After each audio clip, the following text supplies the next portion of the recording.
Good evening, White Sox fans, and welcome to the latest edition of the FutureSox Hot Takes and Heaters.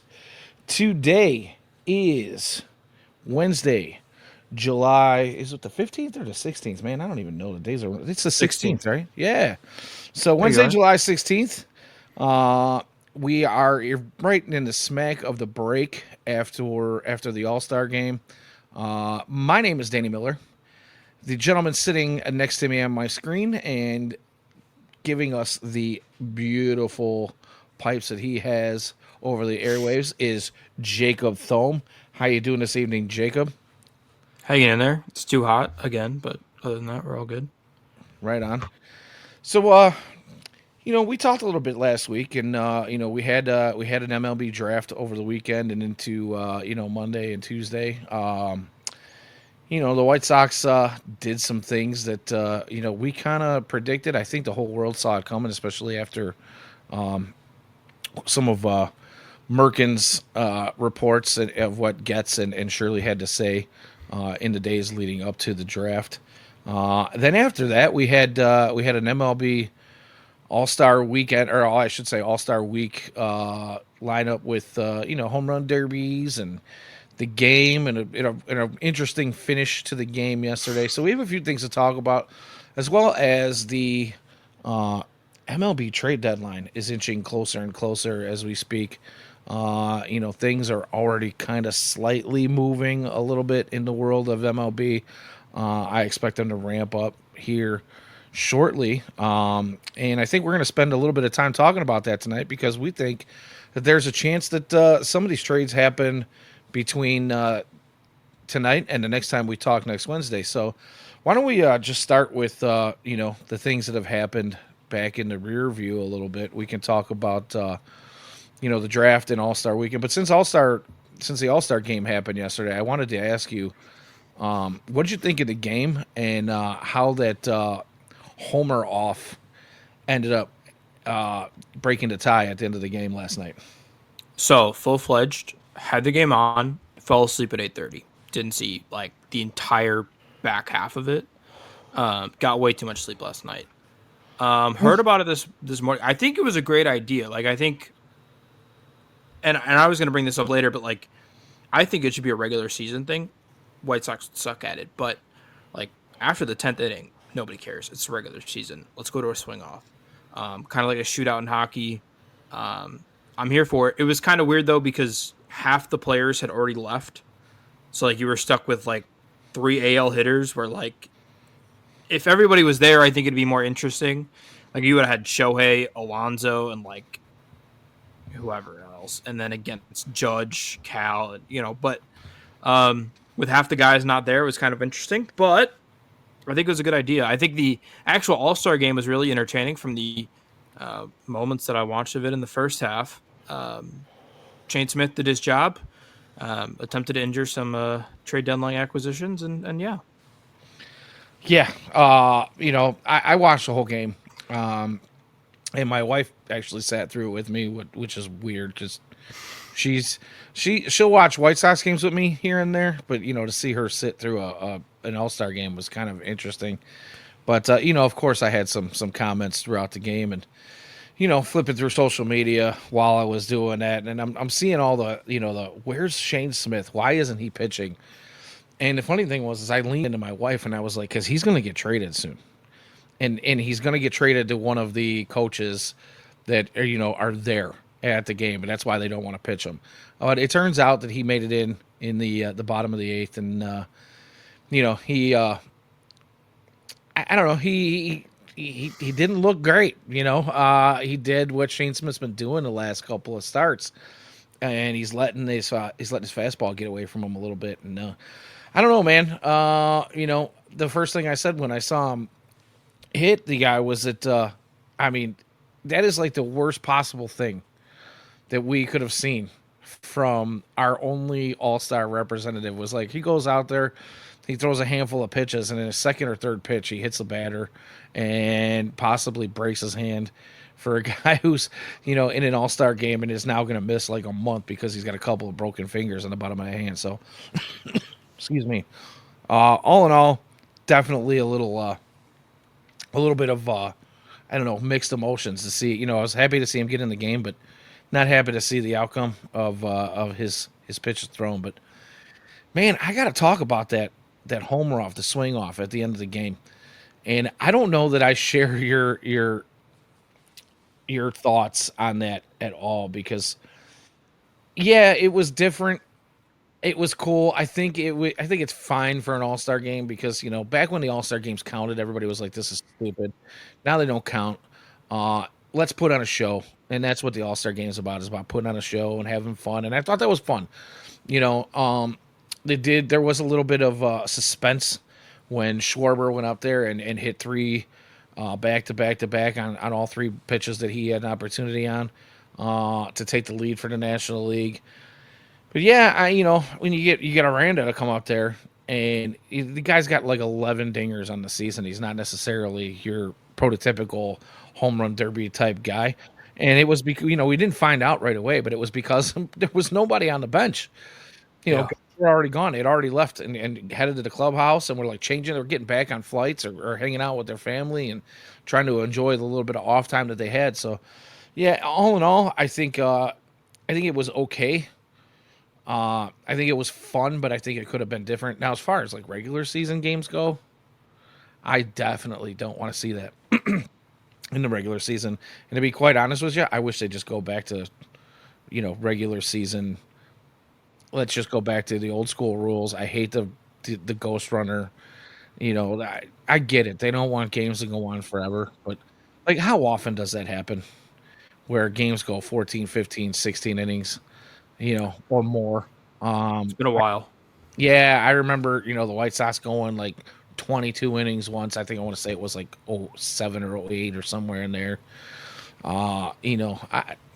Those games they're kind of weird, but it doesn't happen all the time, and I'd really rather not take away from. I feel like it just takes away from the game of baseball putting that ghost runner out there. Let's play some real baseball. Let's see how managers manage their bullpen. We're taking pressure off of those guys that actually have to do their job correctly, and I feel like it gives an unfair advantage to the away team. It takes home field advantage away from the home field team because the away team gets the first opportunity to put a run across the plate. And when they do, that pressure is now on the home team. Home field advantage completely gone. So that's my 2 cents on that. I just figured, we'd talk about it a little bit. But any Yeah, other sure. thoughts on the All-Star games and any of that other stuff? I do, but I'll save it for my hot take. Oh, interesting. Little teaser on the hot take for later in the show tonight. All right. So where do you want to go to next? You want to talk a little bit about the draft? Yeah, I think we should. I think that was a big ticket item of the weekend, and It definitely was. So obviously, if you haven't been living under a rock, you know that the White Sox were unfortunate in their lottery drawing a couple years ago and ended up drawing, what was it, fifth or sixth last year when they had an fifth. opportunity to be one and were not able to participate in the lottery this year, which means that with the worst record in baseball history, they were only eligible to pick no higher than 10th, which they did. So with the 10th pick, the White Sox went and scooped up prep shortstop Billy Carlson, and immediately I was on stream live with I wasn't on stream, but I was in the chat live with Ian and James when it happened, and there was quite a bit of talk, and most of the folks in that chat were pretty ecstatic about it. But again, following along on social media as that was happening, it just seemed like White Sox Twitter just kind of crapped themselves a little bit. They were all, immediately heard defense first, shortstop, and immediately thought this guy's nobody. There were people saying he was Jacob Gonzalez 2.0, Jacob Amaya 2.0. They're like, whoa, whoa, whoa, whoa, wait a minute, pump the brakes. So, your thoughts on Billy Carlson as the 10th overall pick and first round draft pick of the White Sox in 2025. Yeah, I mean, I think I said this last week, I think, but I'm like, I think it was a blessing that the Sox ended up picking 10th this year because they'll have the opportunity to pick first next year, especially with the Rockies. They'll be moved down to 10, and I think next year's a way better draft class. And honestly, like, I don't even think this is a crazy, like, homer take, but, like, I think Billy Carlson's a better prospect than Willits, who went number one to Washington. Like, I was higher on Carlson, and I'm not a prospect guy. I'm not a scout, but, like, Billy Carlson was the number one prep shortstop going into the year. Obviously, Willits has the age advantage over him. Carlson's going to be 19 here, but um, I don't think it's a Jacob Gonzalez. The only thing that was similar between those guys is like they both play shortstop, and Gonzalez doesn't even play shortstop anymore. So, um, this is a legit hit tool, or sorry, a legit defensive guy. Um, I saw the comparisons, and some people are calling him Bobby Witt light. I don't think he's the athlete that Bobby Witt is, but like I think your short term comparisons like a Mason Wynn, and like I think you start getting in like Dansby Swanson type vibes of like there's legit power here. Um, if you fix the swing, I think Ryan Fuller, that's going to be obviously his job. I think you have the potential for a 2025 home run guy. Um, and then you add in what should be Gold Glove defense. I mean, he seems like the type of guy who has a 4 WAR floor. Like Andrelton Simmons kind of seems like his absolute floor. Um, and you can do a lot worse than that in this draft. He's a insane defensive prospect, but it's not just defense with him. There's a lot of offensive upside, and that's what you're getting with a prep guy. And I'm really excited to see what Ryan Fuller does with it. Yeah, here's the thing. The reason that he was called a defense first player is probably because he was the best defensive player, not just at shortstop, but probably anywhere in this draft. It's difficult to say 100% for sure on that, but I don't think that there was another guy who was as polished with the glove. He moves like a baseball player. He moves like a seasoned veteran at going on 19 years old, not even 19 years old. And then he's got an arm that is unbelievable. A two-way player in high school, pitcher, who's in the 90s already. Obviously, I don't think most folks are feeling like he's going to pitch at all in his professional career. Outside of maybe the opportunity when it's a blowout game and you don't want to waste your bullpen, maybe you throw him in there to see what he can do. But excuse me. The main thing is he's right now at least above average in 4 out of 5 tools. And his hit tool is not bad either. He's got a little bit of a long swing. That's the one knock I'll say on him offensively. It's just, ever so slightly long. He loads up a little bit, which slows the swing down. But he's got great contact. So, the big thing is he's not facing pitching that's more than about 91, 92 miles an hour max. So I think that's one of the bigger knocks on him is like, yeah, okay, he can hit the ball. He can hit the ball, in the gaps. He's a line drive hitter. Doesn't hit with a lot of loft. A lot of people are saying he's a 10 to 12 home run guy right now. But again, he's only 18 going on 19 years old. When they do their physicals, somebody was actually telling me, and I don't know how true this is, but teams are looking at like growth plates now. Have you heard this? No. Like, I don't even know. Like, it sounded pretty ridiculous to me, but like somebody was trying to tell me, yeah, like they checked his growth plate and he's supposed to have a spurt somewhere. And I'm like, I don't know how much I buy into that, but at 18, 19 years old, it's pretty much given he's going to grow some anyway. He's at least going to put on some weight, some muscle. Obviously he's going to get into, a workout routine with a pro ball club that's going to get him eating right, moving right, and doing all the things he needs to do. And if he's at a 10 or 12 home run power potential now, there's no way that doesn't grow. The only thought is you hope that you don't have to sell out the contact and his barrel rate for power. And I'll just leave it at that. But he is definitely not an offensive liability. The guy can swing it. He's just not a big power threat as of right now.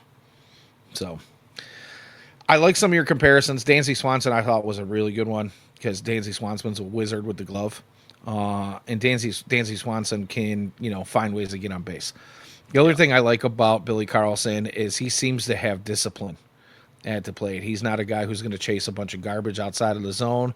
He'll force pitchers to make hitters pitches, which is something the White Sox, I think, are trying to focus on more now than they ever have. So always good to hear there. Anything else you want to add on Billy Carlson before we move on? No, I think that's all I had. All right, cool. Well, and I guess we'll move on to the second round, number 44 overall pick for the Chicago White Sox, Fauske, who is a local boy. Surprise, surprise. We kind of all seen this one coming. If you've been following White Sox drafts at all the last few years, Mike Shirley and his scouts have a penchant for picking the area codes guy in the second round. It's been happening over and over and over again. So, Fauske playing for, what was the high school he's playing for? It's right out. I was hoping you had it because it had blanked me. It's right. It's not far from me here in what is that? LaGrange Park, Nazareth. Nazareth. Yeah, I think it's just Nazareth. Is it Nazareth? Willowbrook Nazareth or whatever it is? Yeah, something like that. Anywho, same team that, believe it or not, Jim Thome's kid plays on. So he knows Jim Thome's kid. Jim Thome's a coach, I think. And Jim Thome is yeah. Jim Thome is also a coach, which was my next thing. So my bad. Go ahead. No, Uncle it's Jim. quite all right. So what's your thoughts on the second round pick?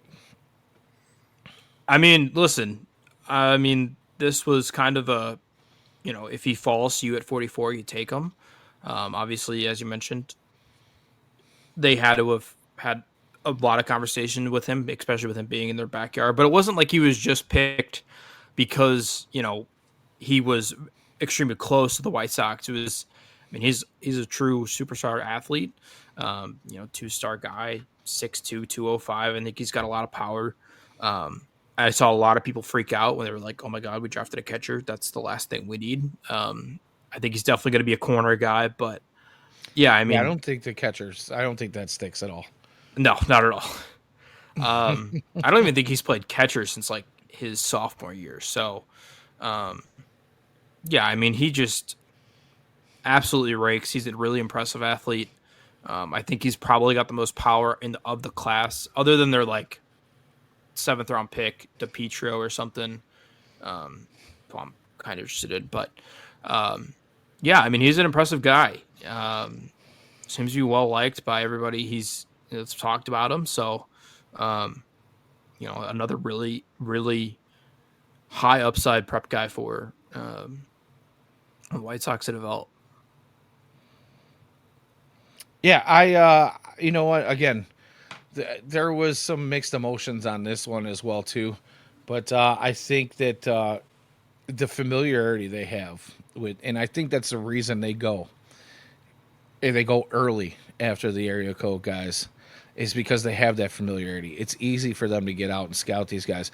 Not to mention when you've got Jim Thome out there coaching, who's also currently a team ambassador for the White Sox, spend some time with the front office guys. He's in the building.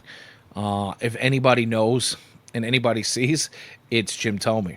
Obviously he's coaching this guy. He spent a lot of time with the kid.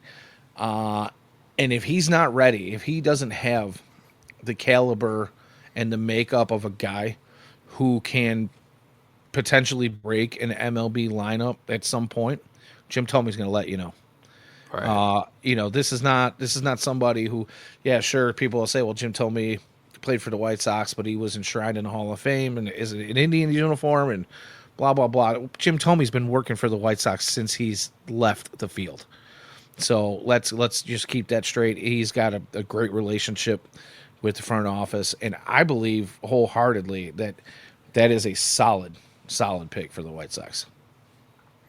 Yeah, I know a lot of FutureSox people were really, Dylan loved the pick. Everybody on the stream loved the pick. So, I leave it to them when it comes down to, like I said, I'm not a prospect guy. But, as much as they like to pick. Also, he was thought to go higher. I mean, and I wouldn't be surprised. I know they said this on the stream. There goes my microphone. That they wouldn't be surprised if the White Sox floated him down to 44, which wouldn't shock me either. So, yeah, a great pick. I was really excited about their top 2 picks. Yeah, absolutely. To be honest with you, the top 3, in my opinion, probably couldn't gone any better than they did. The only thing that I would say is, and don't get me wrong, again, I'm really happy about Billy Carlson, but I was pretty clear that last week when we did our show that I was really hoping JoJo Parker would fall. It didn't happen. 2 picks before the White Sox, he was scooped, and unfortunately, that didn't work out. I think JoJo's hit tool is, in my opinion, was the top of the class as far as prep shortstops goes. You mentioned the Willits thing surprised you. I was not surprised by that, only because he had been flying up draft boards the last month and a half. And there were a couple of places out there that actually had him going number 1 overall. So I don't know. But I was not a Willits guy, as you were not a Willits guy, but I was a JoJo Parker guy. Oh, no, go ahead. My 1A and 1B were JoJo Parker, and then B was actually gonna say now 1 what? Can you hear me? Yeah, I can. My Wi-Fi spazzed out for a second. Oh. No, I was gonna say you weren't surprised by 1. Were you surprised by 2? Yes. Yes. That was the shocked. shocker of. I'm shocked that Ethan Holiday didn't go in the top 2, to be honest with you, or Cade didn't go either. I thought Cade would be, if Willits is 1, I thought Cade was going to be 2. If it was going to be a position player, I figured it was going to be Ethan Holiday. That was kind of where my head was. I thought that would be the top 3: Willits, Cade, and Ethan Holiday. But lo and behold, we didn't get back on track until pick 4 or 5. So, things kind of evened out after that. But yeah, it was a little strange. That was insane. Were you? I know there was some fear within the fan base. Were you ever thinking that they were going to go Arnold at 10? Cool. Day of watching on stream with those guys, there was a lot of talk about it in the chat, and there was a little bit of a fear. Now, granted, I don't know if I would have been mad that they would have went with Arnold at 10. I would have been slightly disappointed. I think there were better arms available, and then the fact that he went, I think it was the very pick after, if I'm not mistaken. I don't know. I think at 10 it would have been okay, but I think I would only give that grade like a C. I think I give the Sox pick an A. I won't give it an A plus or minus or anything. I give it a straight A in Billy Carlson. Picking Arnold would have been no better than a C, maybe even a C minus for me. So, how about you? What do you think? I mean, I liked Arnold. It had to be a bat for me. There's so much pitching in the White Sox system. There's not enough bats. Well, what if it was Cruz Schoolcraft and go 2 ways? What a 2-way player. Yeah, I would have. I don't know if I would have been here today. I think Carlson's got a better shot of being a 2-way player than Schoolcraft. Yeah. Yeah, I know. So it was like some of the reports I read on him. Some guys, like, I don't know if they're homers or what. I didn't like to see who was writing these things, but the way they talked about Cruz Schoolcraft, like it was like the next Otani, and I'm like, whoa, pump the brakes, dude. Like, what are we talking about here? But anywho, good evening, Scott. Good to see you, man. Thanks for checking in. All right. Where do you want to go next? You want to keep going with the draft a little bit? Anything you want to talk about? I mean, I know I don't want to spend a whole lot of time on the draft, but Yeah, it's only been run down by everybody on this. Yeah, I mean it's Wednesday. The draft hangover is. Do you have a favorite pick outside on day 2?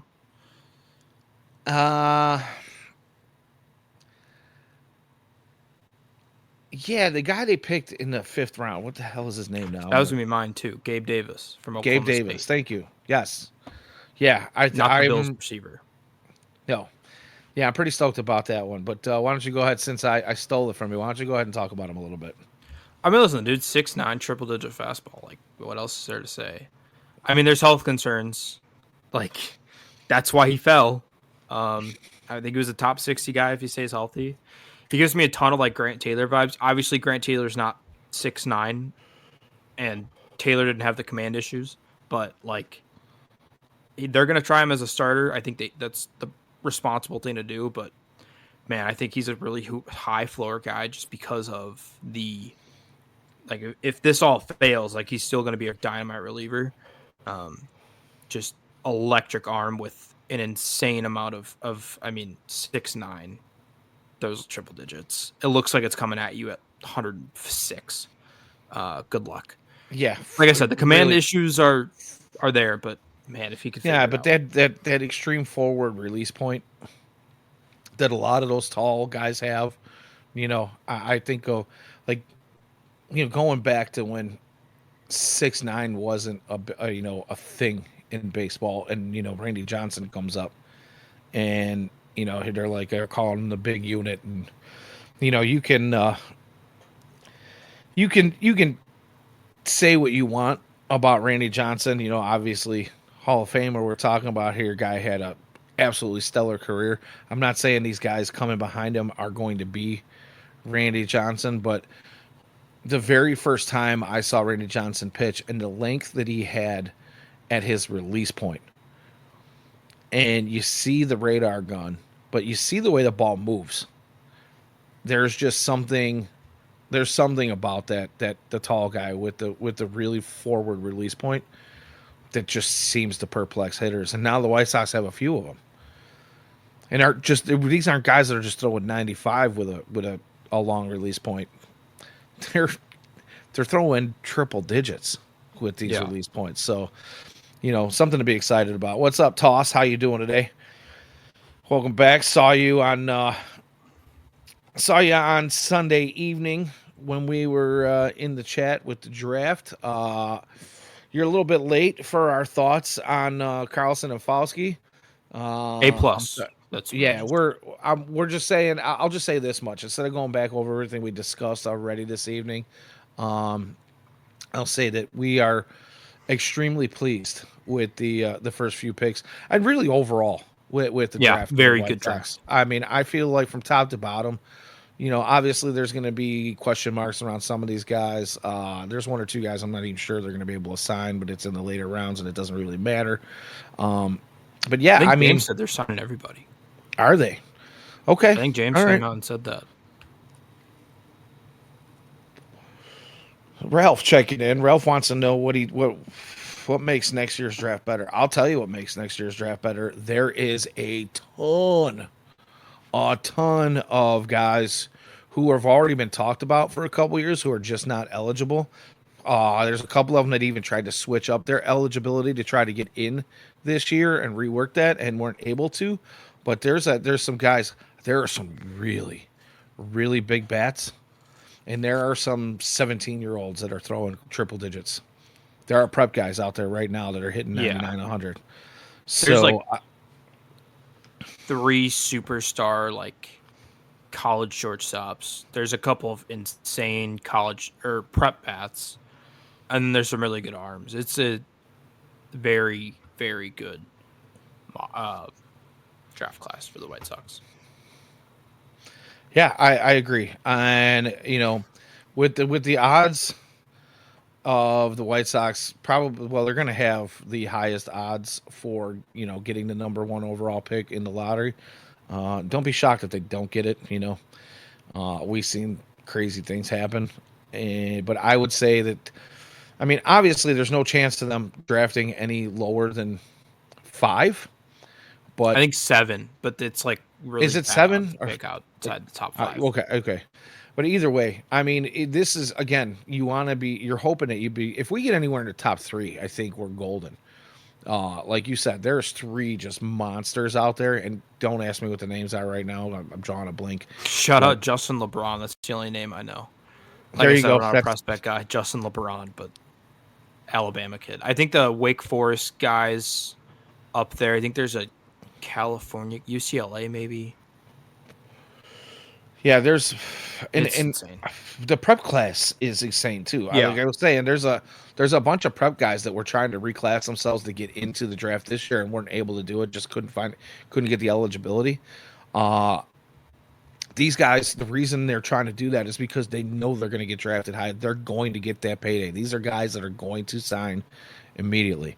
These are guys that are probably like there's a handful of guys that are 17 years old right now. They can be fast movers in minor league systems. Guys that you might see within 2 years of being drafted, they're going to be 19, 20 years old coming up and playing their game. So, some of these guys like harken back, like think back to like Griffey when he came up, he was just a kid. There's going to be a few of those out there. So I think what we're looking at next year, I think the Sox are in a fantastic position. And it's a good thing that, like you said, it's a good thing that they weren't excluded or they were excluded from the lottery this year so that they're not excluded in next year's. So that's really the big thing. What's up, Wolf? Uncle Ted, thanks for checking in. Yeah. Just to quickly wrap that Dove up, I think man. there's 5 guys that would have. I think all 5 guys. There's 5 guys that would have went 1 this year. Like that's how good the 26 class is. I looked it up. Chalowski is a shortstop from UCLA. Burris is a center fielder from Georgia Tech.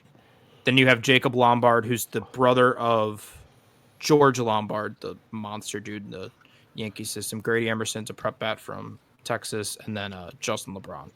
I think all 5 of those guys go to number 1 in 25. Obviously, Yeah, with slot stuff, and if the Nationals wanted to save money anyway, it probably doesn't happen. But right.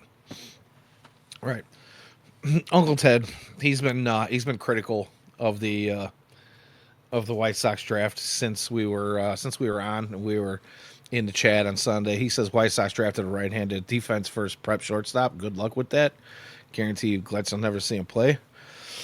Ted, I'm gonna have to disagree with you. He is a defense first shortstop, but the hit tool's there, dude. It's there. Like I would implore you to go look at all the video you can on this guy and read up on everything you can because people acting like there's no bat is absolutely ridiculous. There's plenty of bat there. Is he hit? Is he profiled to hit you 25, 30 home runs right now? No, but he's also only 18 years old and he's going to grow. So, we're Dubman wants to know how many draft picks from the 25 draft will be top 15 on the White Sox top process list. I'm going to go with probably the first 5. After that, it's going to get murky. I would say, yeah, possibly.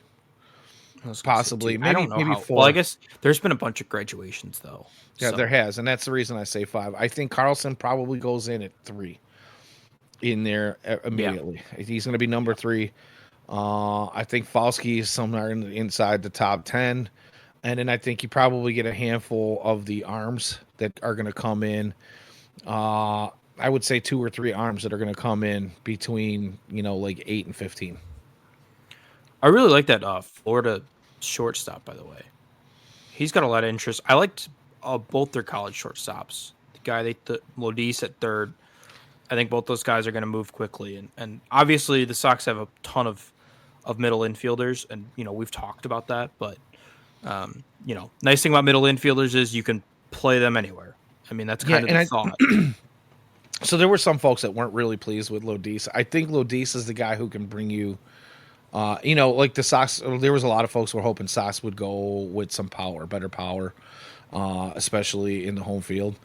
I think Lodis brings you some of that power that you're looking for. Does he sell out for that power? Sure.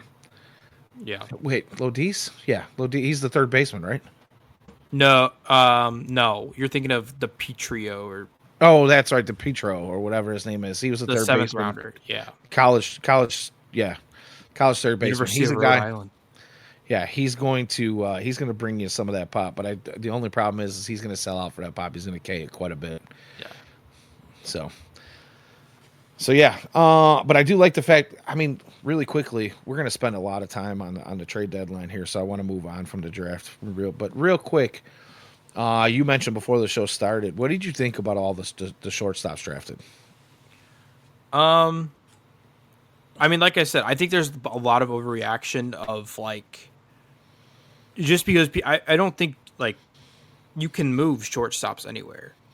Um, and I mean, I don't know where it's going to happen because there's going to be an interesting thing that the Sox I think are going to have to deal with here shortly because you're going to have Bonnemer, who's probably going to be in high A by the time this rolls around. But then you have the Florida kid, I can't remember his name, and Lodis, who are both shortstops. Lodis, I think, is long-term second baseman, but Shirley says they're going to try everything to play him at short. Um, I mean, they have it's throughout the system, it's going to work itself out. I just think like when you get to the majors, you might have to see some guys move. Um, but like you can do it. Like Tatis, you got to think like just for example, Tatis is one of the best. I think is the best defensive right fielder in baseball. Baez is a top center fielder in baseball. Like I just think that like there's a ton of defensive flexibility with these guys. Um, and I don't know if you have. I mean, you already have a ton of middle infielders. I mean, you have a guy, Gerald Perez, Albertus, who can't get off the IL. And not to add, I mean, you have Mydroff, Montgomery, Vargas. I mean, there was a ton. So I am very high on the draft the shortstop and figure it out later. Yeah, me too. And we talked about this, a little bit the past weeks coming up to the draft here. It was a plan that Getz kind of said was going to be something that they were employing because if you look at especially prep shortstops, if you look at them, the reason they're playing shortstop in high school is because they are the best player on the team. It is Right. uh it's the most used and complicated position on the field, I'll say. And I'll say second base is right there with it. Second base has got a ton of responsibility.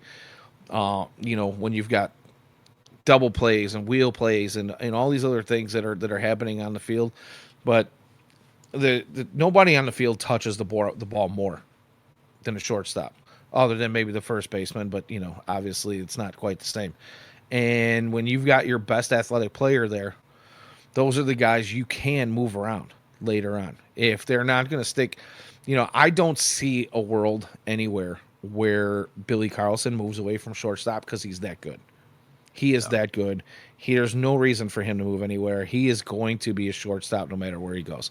Unless, of course, you end up with a place where you've got a solid team and and he's the last piece and you have to move him and you've got a guy who's maybe a little bit better, or I shouldn't say better, but he might Billy Carlson might be better suited for like a corner outfield position because he does have that cannon for an arm and does Yeah. have the athletic ability to play it. And you've got a really good shortstop on your roster already, and you don't really have anywhere else to put that other guy. That's Right. the only reason I ever see it. But he's going to be the guy who's going to be Ted. Take it easy, buddy. I think you need to do some homework, bro. I'm not even gonna entertain these comments in the chat, man. I mean, I get it, frustrated, and that's fine. You can be. Maybe you're right. Maybe we're all wrong, but everything out there says he's got plenty of offense. He's just when they say defense first, they say defense first because he's that good defensively. Yeah. He was the best defensive player in the draft at any single position. And that's the only reason you're hearing about his defense more than his offense. But he's got plenty of offense. So Yeah. Quickly, Ralph asked a couple of good questions talking about Billy Carlson. He's definitely a top 100 guy. yes, Um, probably a probably in the top 60. 75. Yeah, I would say between 60 and 90 is somewhere where I would pencil him in. But yeah, he's definitely a top 100 guy. Also asked about the speed. I'd say he's above average runner, but not a like top tier speed guy. I'd say Yeah, and yeah, he'll steal bags. It's just not he's not going to be a he's not going to lead the league in stolen bags. no, no, no. But he's got plenty of speed. He's got Yes. plenty of speed. He will definitely swipe some bags. He will definitely take some extra bases. Definitely stretch the stretch a a single into a double or a double into a triple on occasion. He's one of those types of players. He's a dog. He's a Yeah. dog. There's plenty of video out there. You need to go out and watch it. I mean, the guy's awesome. He really is. He really is exciting to watch play. And if you haven't done that, I suggest you do it. So, 100%. all right, let's move on, man. We're already Yeah. over the 40-minute mark here, and we were actually kind of the whole world is talked about the draft. Apparently, the draft hangover is still going. And obviously with this White Sox team where they're at, the draft is important. I get it, but you know what else is important? The trade deadline, which is approaching quickly. And Very quickly. I think we should talk about that a little bit. I know you and I were talking a little bit earlier this week via text, and you wanted to get into this stuff because you're thinking that things are going to get moving before now and next week's show. And I won't disagree with that, although I don't know if we see any of the bigger moves that we're hoping to see Agreed. happen between now and then. But I think we should get into it. Who of the draft? Who of the likely traded players would you like to get into first? I was going to do this in terms of like who's most likely to get traded, and then Okay, let's do that. we'll I'll let whittle you take the down. reins on this. Like, why don't you lead All us, and I'll give you my thoughts, man. All right, Adrian Hauser, he's gone. Right, like that's a done deal. Yeah, it's pretty much a foregone conclusion at One this year point. deal. He seems like the most likely to A, bring a solid return, and B, be traded. A Yeah, I ton of won't names, disagree with that. a ton of names, or a ton of teams need starting pitching. Blue Jays, Dodgers, Cubs, Astros, Cardinals. Like there's so many. Michael A. Taylor. I want to bring this up because I have the perfect fit, and he is just Michael A. Taylor. I'm calling it now is going to be a Chicago Cub. They need a fourth outfielder desperately. They need a playoff performer. He does that. Good defense, like okay hitter, not great, but like Michael A. Taylor makes way too much sense to the Cubs. He's the most confident fit I have. So let me ask you this, because I also, believe it or not, this is weird. We haven't talked about this. I want to clarify this to our chat and to our listeners. You and I have not bounced any of this off of each other before we have gone live tonight. And it's crazy that, we're almost of one mind as we're talking about, Gabe Davis earlier and some of our thoughts on some of these other guys. And now you're bringing up Michael A. Taylor. And I 100% was going to say, I believe Michael A. Taylor is going to the Cubs. But here's I want to add to that. I can see a package going to the Cubs because you mentioned the one thing that I believe the Cubs need more than anything, and it's starting pitching. And I could see them packaging Adrian Hauser with Michael A. Taylor. 100%. And I think, 100%. there's already a really good relationship between the Cubs and the White Sox. There's obviously when you're in the same city, it's easy to get out and take a look at these guys. So, I just think that if there's a possibility and there's a chance, the Cubs that went through, this early part of the season where they were just rolling. And, as Sox fans, it's hard to ignore because every Cub fan in the world is talking about you turn the radio on, you turn the TV on. That's all they're talking about. Oh, my God, have you seen the Cubs? Have you seen the Cubs? They're winning games. They're beating teams. And the thing was the first 2 months of the season, they were beating teams that were supposed to beat. Yeah. And then, we kind of got into a point, in like May and June, middle of May, end of May, early June, where, well, the Cubs now are playing a bit of a tougher schedule and they're falling off. And Cubs fans were losing their minds. Oh, we should have did this and we should have did that. It was like, man, you guys sound like the biggest bunch of flip-flops in the world. The Cubs are the best team in the league, and now they're losing. They suck. What are we doing? No. They just played some talent. It was expected. And they don't have pitching. And I think that's where Adrian Hauser comes in. 100%. So, Agreed. that's my rant. I just wanted to throw it No. out there. But I am seriously all in on Michael A. Taylor going to the Cubs. If I had to put like my money on one guy going to a certain spot, Michael A. Taylor to Cubs. What kind of return do you think you get for Michael A. Taylor in that position without Adrian Hauser? I think it'll be similar. Like I don't even know. I actually mocked up all the trades. I was gonna make a Twitter post about it, but that's a whole different story. I don't know. You probably get a flyer, either a DSL guy or like something. I mean, I said this on Twitter earlier. I don't think the Sox get a top 10 prospect in their system back. Like, I don't think the return's there, but I think there's a whole lot of like 10 through 30. Like, I really think like this is the deadline that they just completely backfill. Like, the depth of the system comes forward, and you get a And lot of dart throws. and I'm okay with that. Yeah, I'm 100%. completely okay with that because what I'm thinking, my thought process on that is and that's kind of again exactly where my head was when you start getting these guys 10, 12, 15, 18, 20, in your in the White Sox farm system, which is, early in the season was kind of highly ranked. uh there have been some graduations but maybe have tanked their value. And I haven't seen any of the midseason rankings come out recently. I don't know where everybody's calling the White Sox system right now, but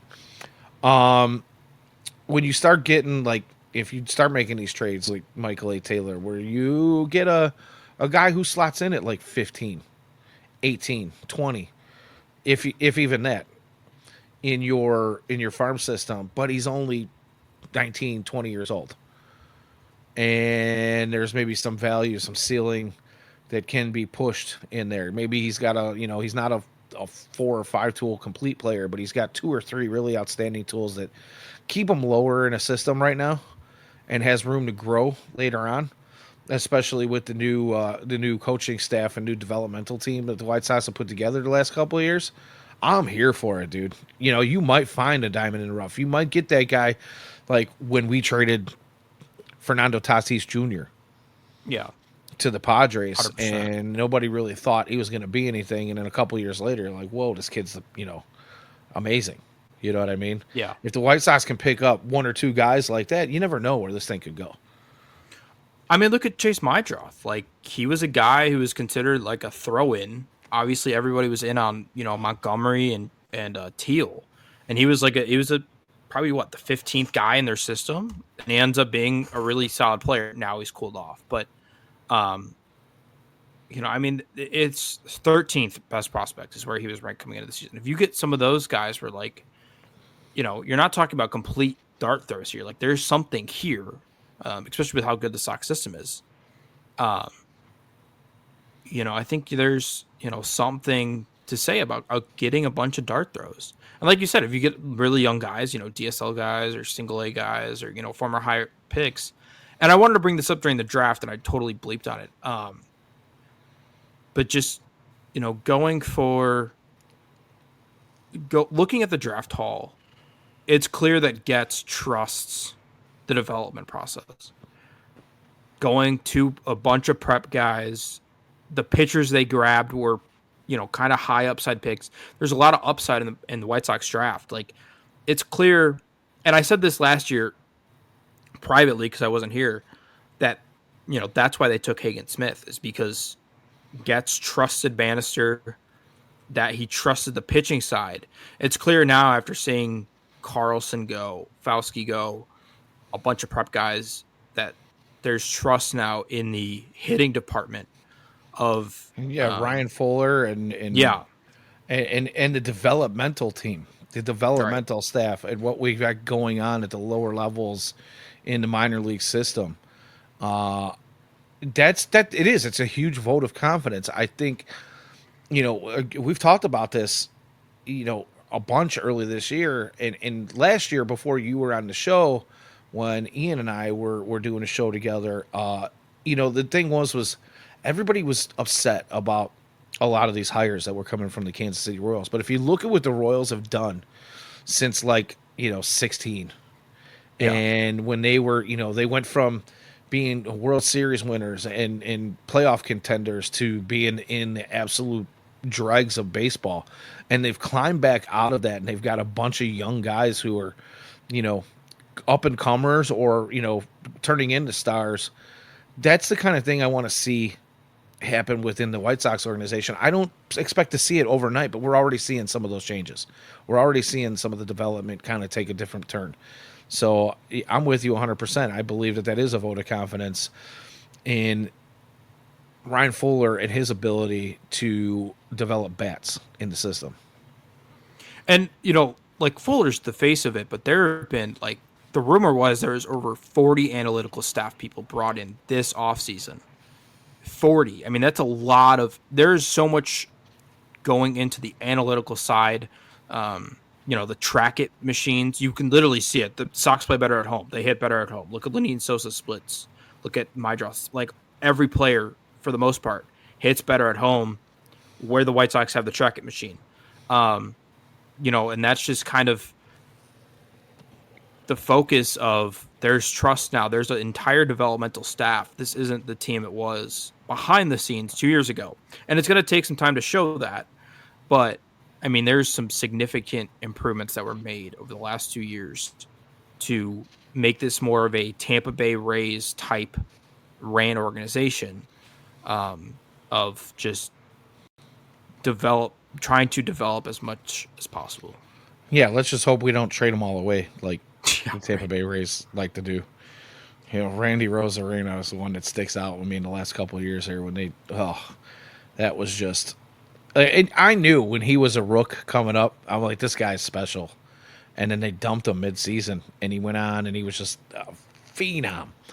Yeah. I was like, wow, this guy's pretty fantastic. So, Yeah. I want to address a couple of the questions in the chat here before we move on. We have a little bit more trade deadline stuff to talk here, so we'll get into that. But I wanted to hit on Doveman comment here because this is something you and I were talking about pre-show. The catcher from Boston and the outfielder from Toronto that Sox just traded for are good ads and players Sox should trade for. And I am in complete agreement with that. But Jacob had some thoughts on Sable, which is the catcher. Why don't you go ahead and throw those out there at the chat a little bit? Let's talk about that and kind of where your head is. And Yeah, I mean, we'll see, right? I mean, he's a guy who plays a bunch of positions. But he's been traded twice in the last, whatever, like 7 months because he was traded in the offseason. I mean, he's a career 237 hitter, 689 OPS. If that's where you get him back to, perfect. If not, good luck. He's a 354 OPS this year. I would have rather seen Corey Lee. That's just my opinion. I get it. They're trying to trade Corey Lee. That's later in the show. But listen, he's a bat to ball guy. We'll see. I mean, interesting move. I mean, it doesn't hurt, right? It's cash considerations. And we'll see if this gets, Teal and Caro back in the lineup as every single White Sox fan has been begging for the past 2 weeks, except for me. Yeah. He does that, so. Oh, you blanked for a second. I think That's I'm cool. back. Yeah, you're back. You're fine. Listen, this is the best my Wi-Fi's done in a while. No, we're good, man. You're saying totally something. good, brother. Here's my thought on the trade, and it's especially Sable is. I believe this signals exactly what I have been talking about since the offseason in the acquisition of catcher upon catcher upon catcher early on in 2025, long before we saw camp. And that thought is basically, I think Chris Getz knows that catcher is a position of value. It is one that teams are always looking for.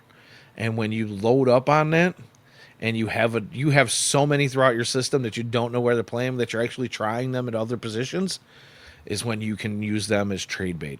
And I believe that not only Corey Lee, but there's probably one or two other catchers that are on the trade block right now as we speak that are probably going to go away at some point over the next couple weeks. Corey Lee's pretty much I would say is a given. He's going somewhere.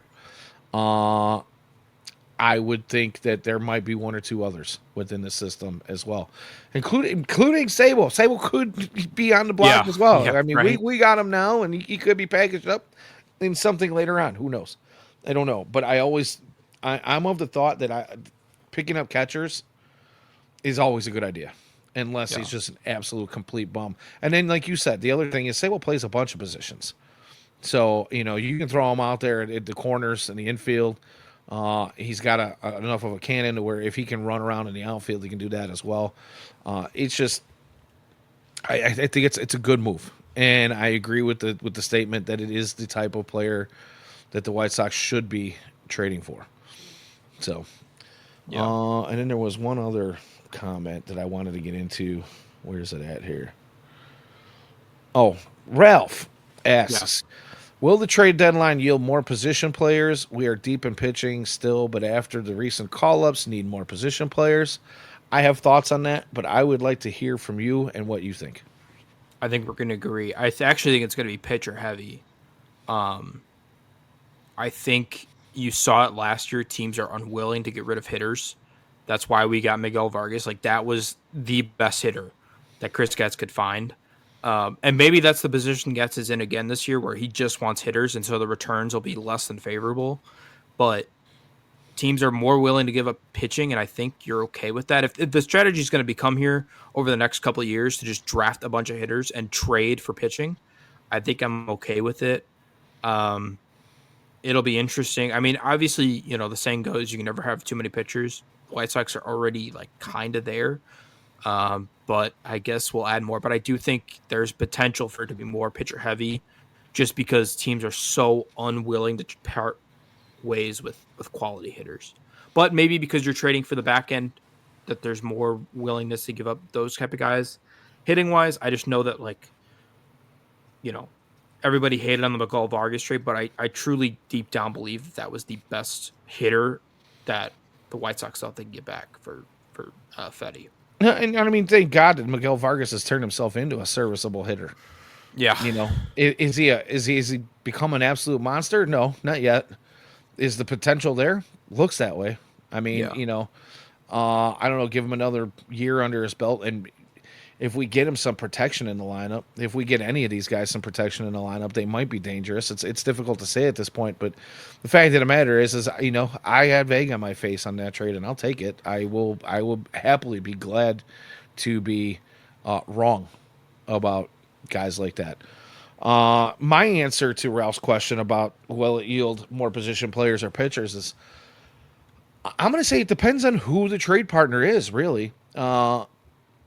I think, you know, it was brought up to package Smith, Hauser, and Michael A. Taylor to go to the Cubs. But one of the other potential suitors out there for especially pitching is the Marlins.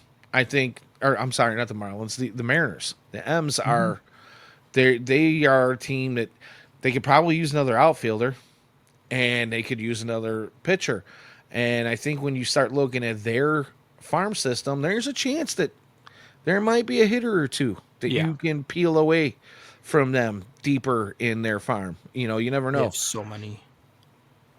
There's guys that are a little bit lower in their farm system that are intriguing to me, and I think that if we can, you're not going to get, like you said, you're not going to get a probably from any of these teams, no matter who we trade, unless it's like a slam dunk package where like Luis Robert Jr., Adrian Hauser, Shane Smith, Yeah, and Michael A. Taylor all go to the same team.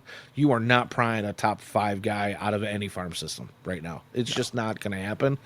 Unfortunately, Luis Robert Jr.'s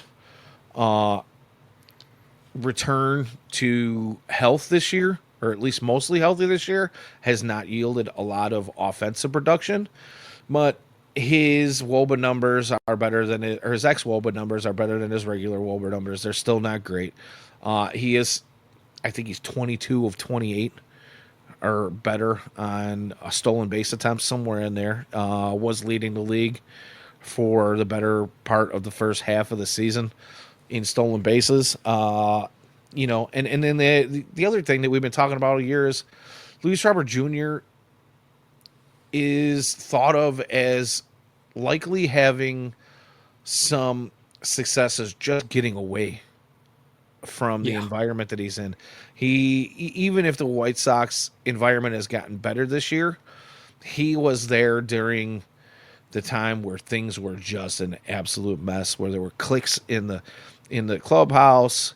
There were guys who had no work ethic, guys that were taking days off, faking injuries, guys who were talking crap amongst each other, fights in the locker room, and that those guys might not be around anymore, but the stench of that is still there. Yeah. You're still showing up to the same building every day. That I don't know if you've ever been a job where even after things improve, you just don't feel right there because there's something inside of you emotionally has changed, has made you bitter, and you go somewhere else. It might be just the same, but it Yeah. feels better. It feels different. I Heck, think look at there's a Andrew lot of Vaughn. thought. Right. Look at Andrew Vaughn. It's only a handful of games. I still Yeah, I don't know. know. But, here's the other thing is Andrew Vaughn might be held more accountable where he is now. He Yeah. heard the reports coming out about people talking about his work ethic, which, from what I'm hearing, is 100% true. So, yeah, I don't know. I think that I think it all just depends on who your suitors are for your trade candidates and what you get back in return. Agreed. So I Agreed. brought up Agreed. Luis Robert. Let's talk about him a little bit. Yeah. Bob Nightingale, good old boob, has come out said AKA recently that Jerry there are. Reinsdorf's burner. I believe it was boob. Right, he's got the bat phone to Reinsdorf's office, but I believe it was boob that said now there's like Luis Robert Jr. is actually getting more interest than originally thought, and the interest is up to 8 teams. I think Heyman reported the 8 teams, but Oh, was it John? Yeah, John Heyman. yeah, I think it was Okay, that Heyman. sounds right. You're right. Probably was. Although there was no mention of who the 8 teams were, I'm pretty sure Of we course could not. probably guess most of them, if not all of them. I mean, Uh, only half the league is in contention. Only half the team. I mean, you could get there. I feel yeah, like. and I mean, if you go back and you look at the history of the last 6 months, and you look at the number of teams that were in, even going back to like middle of last year when a lot of people thought we should have traded Luis Robert Jr. You go back to like the Dodgers, the Giants, the Mets. Who else is in there? The Reds. The Mariners were in there. In the last couple of months. Now the big one is like the Padres. Yep. What is that? 5, 6? It's got to be 5 or 6. I think the Yankees were in there at one point within the You last mentioned the year. Mets, I did mention the Mets. Phillies. I think you already mentioned, but I don't think I said the Phillies. I think I said the Reds, but yeah, the Phillies were in there at one point. So I would guess. Okay, so let's go. Let's do this. The Phillies, the Reds, the Mets. That's 3. The Padres is the most recent one I've been hearing. That's 4. Mariners, Giants, Dodgers, heck, I'd throw the Astros in there. and maybe the Astros. Yeah, that's 8 right there. That's 8. So yeah, I'm. Orioles, if they were. There's so many teams. It's insane. That could use. I mean, there's not a lot of good center fielders in the league. Like it's like What? Buxton, PCA, Julio, Merrill, What about the and Jays? I mean, Varsho's Blue been pretty Jays. solid for them. Yeah, Dalton Varsho He's is. hurt though. That's what I'm I don't saying. know And, how. and they're only like 2 games up on the Yankees. That I mean, outside of like Baltimore, that division, the whole division's like fairly tight. I think they're all within like 4 or 5 games, Yeah, right? but Something even the like Blue that. Jays, like their corners aren't that good. Like you could move Varsho to the corner and then have Robert. Yeah, and I mean the other thing about Robert is everybody says he's not great offensively. He's been mashing lefties this year. It's Do like you a maybe start him out 141. in a platoon to get some of his confidence back? Right. It doesn't bode well for a return for the White Sox when the team you're trading him away to, is looking at him as a platoon player against lefties only. But the idea that 2023 isn't that far removed, and he had a really stellar season, Gold Glove and Gallagher defense and just hit the cover off the ball, and hasn't done it since. Obviously, injuries and bad press and bad clubhouse have done him in. He gets that change of scenery. What happens? You know what I mean? Yeah. Platooning him against lefties might give you that. Might give you that confidence, and we might see a return to Luis Robert. And I'm sure Sox fans will be absolutely up in arms when that happens. But I don't know. Any predictions on where Luis Robert goes? My guess is still the Phillies. It could be the Reds. I think Phillies and Reds. Phillies, Reds, Padres is my 1, 2, 3. But then like you said, I think you have like 5 or 6 other teams that I think you could argue could use a center fielder. Like there's so little out center fielders that have the potential offensively that Luis Robert does. And the potential is great. I mean, you have to turn it into something. But I mean, when you add the defense, I mean, he's a true win healthy and win good. Like if you could fix him, he's a true 5-star player in center field. Like it's there. You just gotta find it. And gotta hope that he returns back to it.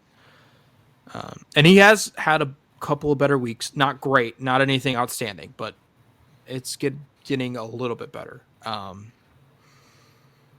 man. I don't know. I think the return's going to be disappointing, and but I think he has to go because I don't think they're going to bring him back on a $20 million option next year. I don't think there's a shot Sox bring him back unless he has an insane second half. Yeah, if the rumors are true that there's 8 teams interested, and this is the reason why I said I don't think all of these trades are going to happen, within the next week. I think you probably listen to what all these 8 teams have to say about their interest in Luis Robert Jr., and you drag that conversation out, hoping that a little time off here at the All-Star break gets him into a little bit of a hot streak. Maybe he's had some time to work on whatever it is he needed to work on to get himself back, to get him back to like when in spring in camp, when we were in spring training, his eye's been better all year. Like don't get me wrong, but he wasn't chasing. And he got back in after like the first month of the season. It looked like he started to chase that down and away pitch, that slider or that hard slurve down and away. It's just his Achilles heel. And early in the season, and definitely during spring training and in camp, he was not chasing that pitch. If you can get him to work on that, maybe he has a little bit of a hot streak here over the next couple of weeks. And you do finally get maybe a little bit of a surge and create maybe a little bit of a bidding war between a couple of teams. But I think that's probably, unless gets us bowled over by somebody's offer, I think he's going to be one of the last shoes to drop. Yeah.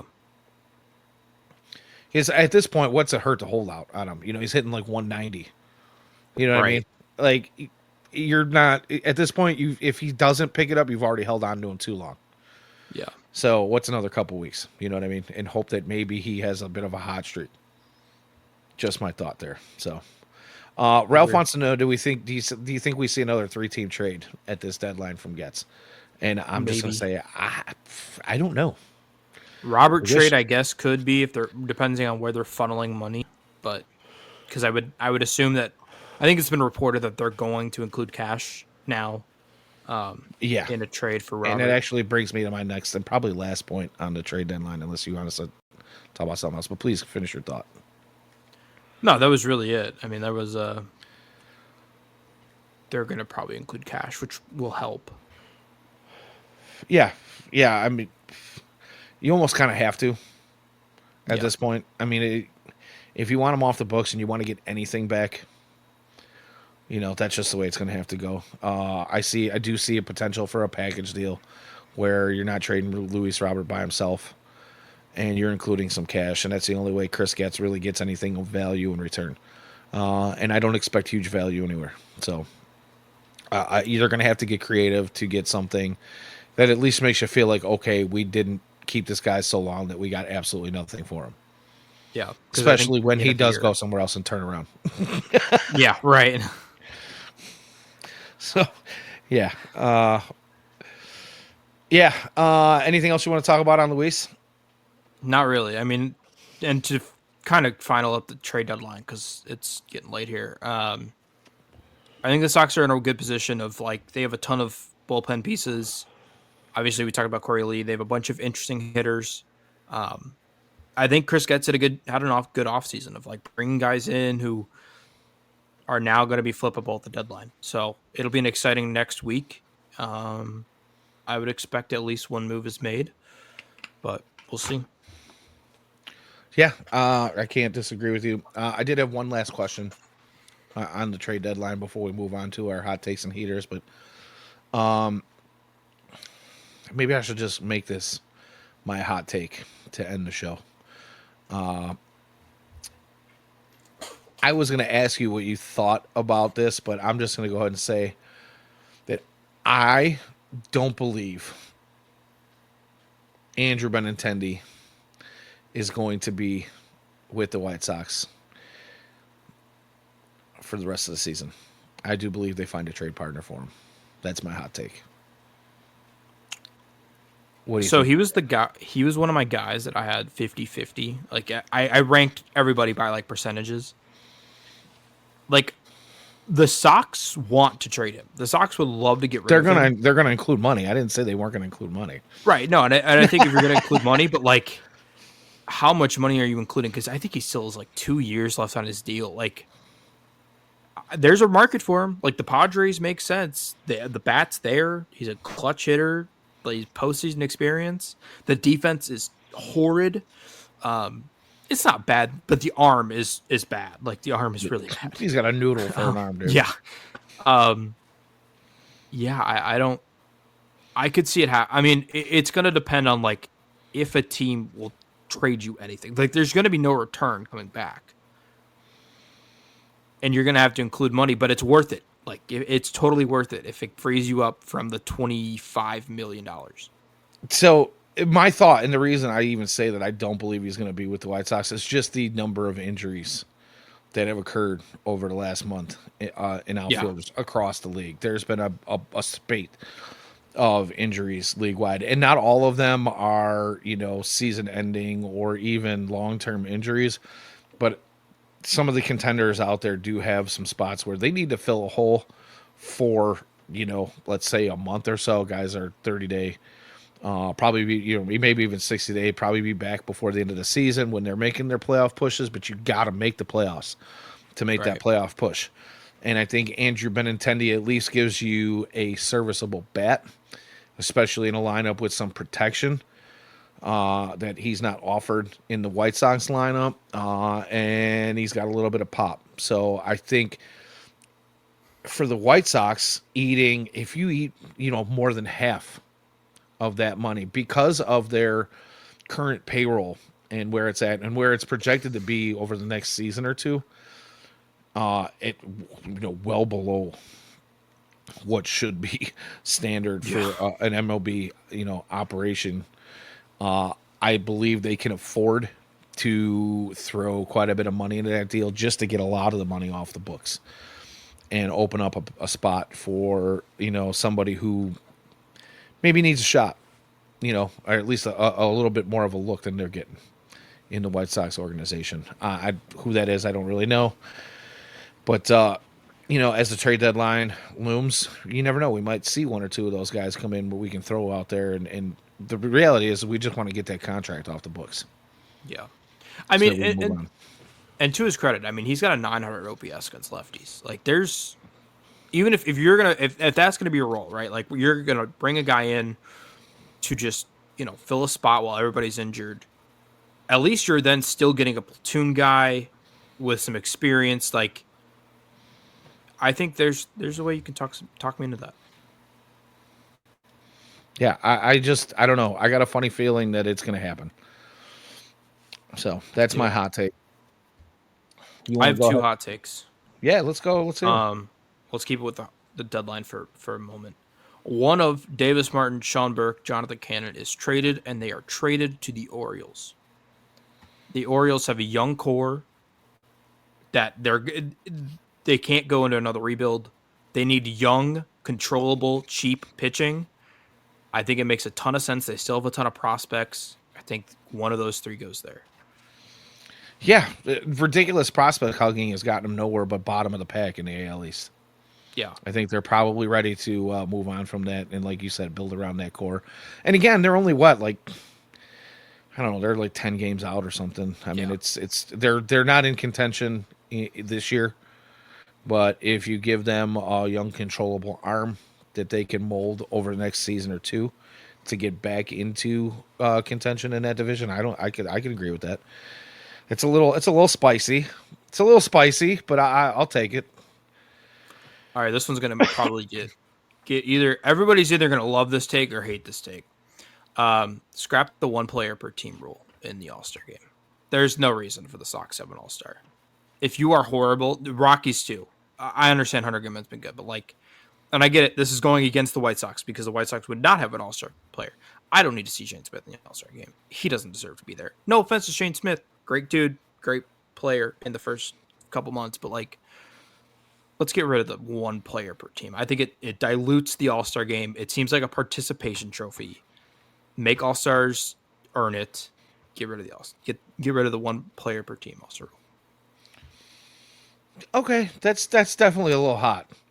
And the only reason I'll say that one's hot is because obviously Manfred is looking for as much viewership as possible. And the only way you keep, if you exclude some markets, especially like Chicago being the third largest market in baseball. Now, as obviously the White Sox don't operate like they're in the third largest market. I don't think they have the fan base of a third largest market team because those other guys up north, everybody seems to swing from their short and curlies. But you know, I do believe that it's going to be difficult to ever change that. I don't disagree with you, but I don't think it's ever going to change. Okay, here's my counter argument. For one, I get the revenue money. I think most of the revenue money though comes from like the jersey sales of people buying like I'll buy the NL All-Star game jersey because it looks cool and I'll get Shane Smith on the back. Like I saw a ton of like Garrett Crochet All-Star jerseys, which I think is fine. My argument though is like how many White Sox fans are turning into the game to watch Shane Smith that like wouldn't have already tuned in to just watch. Like I feel like if you're tuning into the All-Star game to watch Shane Smith pitch, you're already a big enough like diehard baseball fan to just watch the All-Star game. That's my thought.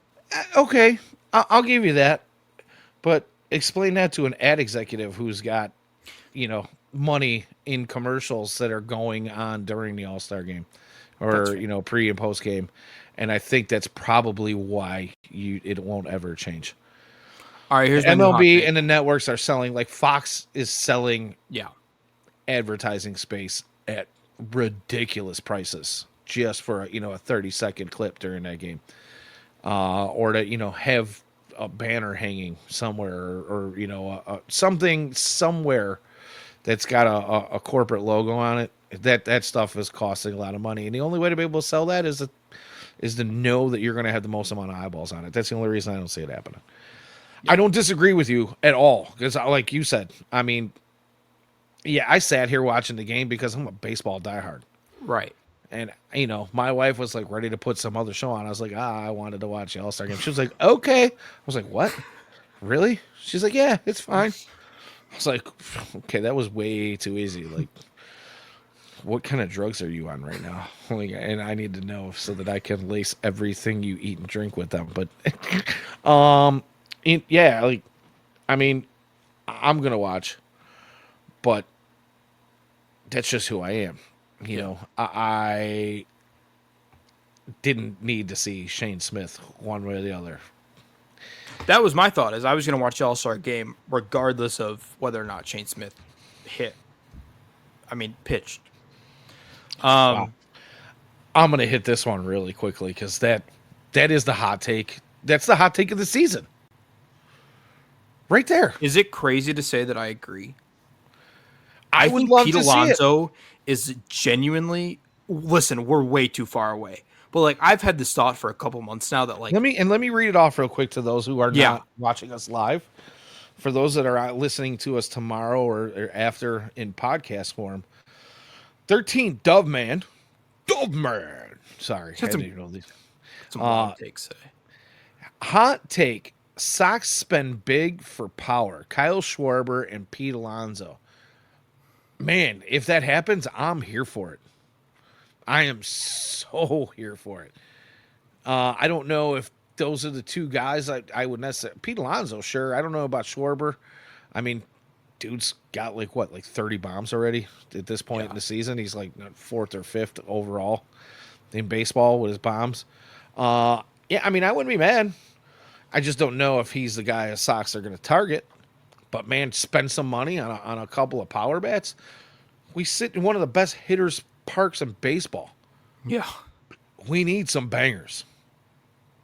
No, I've had the thought There's for a while. not much in the system. Yeah, no, and that's the issue. There's no power. Like there's none. Like other than King George who can hit him to the 94. But like, dude, Pete Alonso, the Sox way overpaying, and I think that's okay for Pete Alonso because they pay nobody else.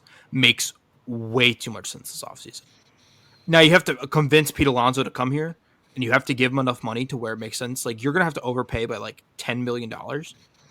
But which probably means you got to spend somewhere else too, because Pete Alonso needs to know he's not going to be the only guy. right, and maybe it is Schwarber, but they need power desperately. They need home runs. They're second to last in the league. It makes a ton of sense, and they don't have any first baseman either. Like there's not a first base prospect coming up. They need DH is empty. My man, Schwarber and Alonso make a lot of sense. I was going to save that for the offseason. That was going to be like last show of the year. Let's talk about the free. Like, we will definitely revisit. Yeah, that and we'll again. get. Thank you, Dove Man, for that. Because, man, I will beat that drum up and down. I grew up during the years of the White Sox just had first baseman, which seemed like forever. I mean, when I first became a White Sox, well, when I was first old enough to really understand baseball, like Greg Luzinski was just a banger of a White Sox first baseman, and DH. Kitty moving from left field and playing a little bit of DH and a little bit of first base here and there every now and again. But more often than, I mean, the two of them were on the same team. They were hitting roof shots at the old Comiskey Park. Like I got a poster of them standing on the roof of the stadium with the balls in their hands. You know what I mean? Like it was cool. And then you go like like the Frank Thomases and the Paul Konerkos. Like I grew up watching White Sox first basemen that were just fun to watch, and we haven't had one. I mean, we haven't had one since Abreu, and like the last couple of years of Abreu weren't great. Yeah. So like, I'm ready, dude. Sign My me up. entire life. I mean, I was born in 2002. Was like Frank Thomas. I don't remember, but then like it was Konerko and then Abreu. Like that was like, it was insane. That was the one thing the Sox are known for. But no, I think Alonso. Ralph asked how much for Schwarber, how many years. I don't know. It'll probably be like a 3-year deal. If you're talking about Schwarber, who's old, but yeah, what is he, like 31 now, right? Like he's on the wrong side of. Let's look. But those guys those guys play. Like Schwarber's gonna hit bombs till he's 40 if he wants to. Like Carlos Santana's 40 and he's still hitting just tanks. I don't know. Kyle Schwarber is 32. Yeah. 32. But I mean, okay, so here's where he sits right now. Just quick run down the stats. He's hitting 247 with 30 dingers and 69 ribbies. He's only got 87 hits. 87 hits, 30 of them are dingers. Yeah, dude. Could you imagine him DHing here? If he was playing here every day, like, and I'm not saying Philly's like a tough bark to hit it out of, but you play half of your home games. You play half of your games at home here in the cell or the rate or whatever you want to call it. It's still Comiskey. Whatever. It's not really, ever since they knocked down the original Comiskey, in my opinion, but whatever. There's a chance he's got 35, 38 right now. Right. He's up there with Big Dumper at 38 dingers. Great nickname, by the way. Yeah. I mean, Benintendi's got the most home runs right now for the Sox with 11. 11. Yeah, Did that's you know that sad. the White Sox highest qualified hitter batting average wise is Miguel Vargas, and he's hitting like 202. That's the White Sox leader in qualified batting average is 202. Yeah, it's awful. It's awful. Horrible. All right. Before It's this awful. gets even Shout more out to depressing, Lenine Sosa though. Every week, I'm doing it every people week. love Sosa. Shout out Chief Keef. Screw the haters. Is all I'm gonna say. Screw Andrew Vaughn for making I'm gonna this. bank. Yeah, well, yeah, whatever. It's been a handful of games. He'll come back It's been down like there. 10 at Maybe he bats. doesn't. I don't know. I hope he does. I got into like Twitter beef with Brewers people, which was weird because I like Milwaukee. And I'm not Yeah. a Twitter beef guy. It was a really interesting. I don't know. Yeah. All right, this is falling off the rails. We were supposed to be off this 26 minutes. Yeah. All right. Well, that's it for us. We're done. Thanks for checking in. Again, thanks for everybody in the chat. You guys are awesome. Thanks for keeping us rolling. I'm sorry I didn't get to every question. Obviously, we only typically go for about an hour, almost an hour and a half here. So, really appreciate all you guys and all your questions and insights and hot takes and heaters. If you guys enjoyed what you heard and saw here this evening, please smash that like button, subscribe, tell your friends. Make sure you hit that little bell on the YouTubes for noties so that you can find out. You'll get the notification every time we're about to go live. We also find us here on Wednesday nights on the Purple app, which I am not allowed to talk about and tell you. If you know, you know. It screws up our YouTube algorithm, so we won't do that. But yeah, you can check us out here almost every Wednesday evening at 8 p.m. Central. If you enjoy the content even more than just giving us a like or subscribe, know that anytime, including all of our other shows, anytime that we're live, super chats are available. You want to highlight a comment or, just donate to the boys who are grinding it out, growing hemorrhoids and smoking cigarettes at the same time while we talk about White Sox baseball. We really appreciate that. You can find all of our episodes here on YouTube, past and present, as well as on our website. That would be FutureSox.net. You can find all of our written content there as well. And for a very, very reasonable $2 a month donation to Patreon, you can get everything that's hidden behind the paywall, including all of our draft grades. We just did all of our pre-draft analysis, and you guys check that stuff out. It's really cool. You can find all of our highlights throughout the system, all the minor league levels, and of course the major league club here on YouTube. Yeah, we really appreciate all of you. We hope to see you all again next week when hopefully we're talking about maybe a trade or two and what kind of returns we got from them. But until next time, I am Danny Miller at Danny Miller FS on X/Twitter. This guy over here is Jacob Thome on X at jthome21. For Jacob, I'm Danny Miller.